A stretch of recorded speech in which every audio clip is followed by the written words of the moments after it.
The halflings report that there have been gruesome events in the surrounding regions. An evil spell has been cast over the forests, turning animals and plants alike into sinister creatures. They attack villages and spread chaos, leaving no option but to flee. Soon, you will discover who is behind this threat. Peregrim the Exile, a wood elven sorcerer, is threatening to also destroy your own city in his way to take revenge on all sorcerers in Elvenar. Your only way to save your city seems to help Peregrim, at least for now. But before we begin, please subscribe to this channel to never miss any Elvenar video. You're asking yourself if you would help me. You will help me, or my creatures will destroy your oh so beautiful city. I hope this is clear now. Your main building within Chapter 19 is the Fortress of Revenge, Peregrim's outpost within your city itself. From here, the sorcerer will conjure magical creatures and sorceries to help with his plans. The fortress will be supported by magically charged towers, the Tower of Light and the Tower of Darkness, which will focus magical energies to produce black and white magic. The towers, which, due to the power of the magic they have to contain, will expire after a few days of gameplay. Constantly taking care of and rebuilding these buildings is one of the key mechanics within Chapter 19. Another new production building are the breeding facilities, large platforms surrounded by stone pillars. Using black and white magic, here you and Peregrim are breeding a new kind of creature which will help you, or Peregrim, to complete the chapter. After their cocoons hatch, these creatures of the light, as well as the creatures of the night, will be of immeasurable help throughout the chapter. To upgrade these expiring production buildings, you will need new resources, which you can only obtain by selling the building itself. This will force you into strategic decisions on which buildings to keep and when to upgrade them.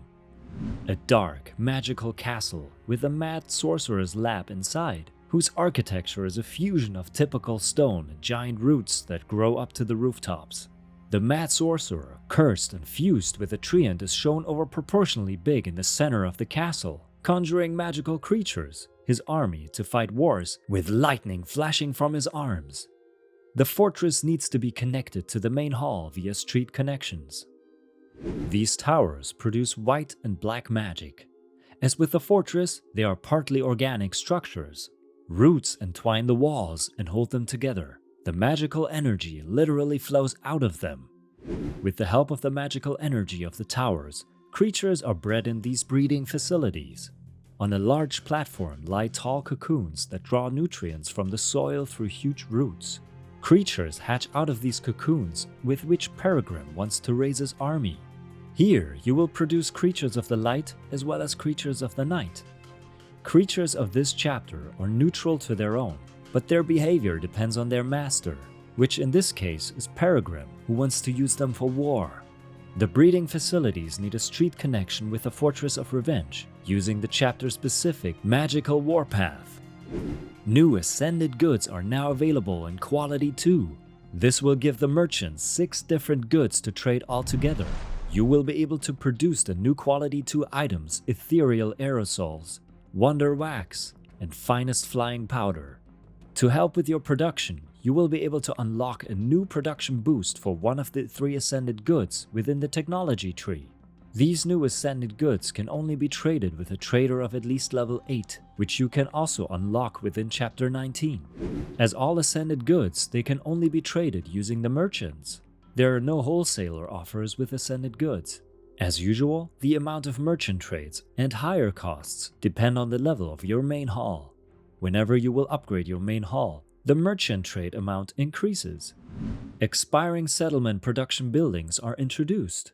This production building has to be sold and rebuilt frequently to be used effectively. You can upgrade the building to level 2, but this will not reset the timer. It will keep running down as soon as you finished building it. Once it's expired, it will stop production, just like you might know from expiring event buildings.